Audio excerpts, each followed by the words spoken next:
আসসালামু আলাইকুম রহমতুল্লাহ। প্রিয় নগরী মক্কা হারাম থেকে, যে প্রিয় নগরী মক্কা হারামে আমাদের মহানবী মোহাম্মদ মুস্তাফা সাল্লাল্লাহু আলাইহি ওয়াসাল্লাম সে 1400 বছর আগে ইসলামের শান্তির বাণী নিয়ে আল্লাহ পাক পাঠিয়েছেন। যে মক্কা নগরীর চতুর্পাশে আমাদের নবীজির পায়ের চাপ এখনও আছে, যে মক্কা নগরীতে আমাদের নবীজিকে আবু জাহেল, আবুল আহাব তারা এমন কষ্ট দিয়েছেন যাতে আমার নবীজি ধৈর্যের বাণী আল্লাহ পাক আমাদের নবীজিকে দান করেছেন। যে পৃথিবী সে যার কাছে ধৈর্য বেশি তাকে আল্লাহ পাক অসংখ্য ভালোবাসেন।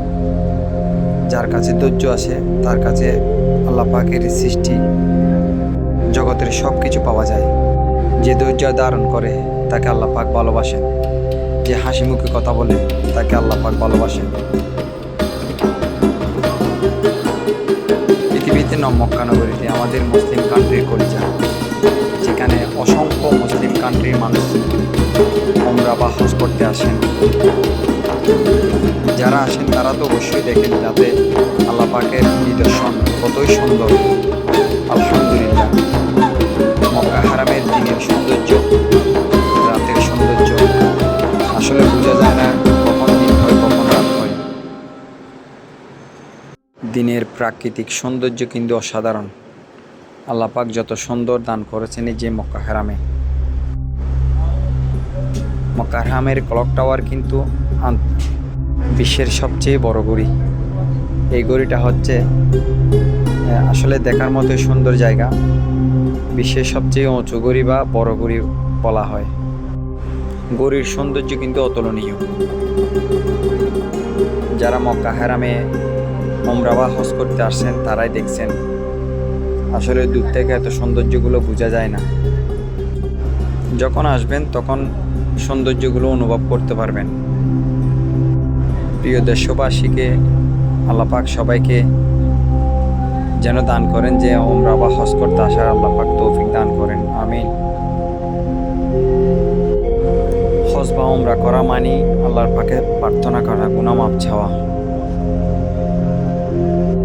এটা আমাদের মুসলিম জাতির উপরে, যাদের টাকা পয়সা আত্মসাৎ আছে তাদের জন্য একটা বড়ই নিয়ামত।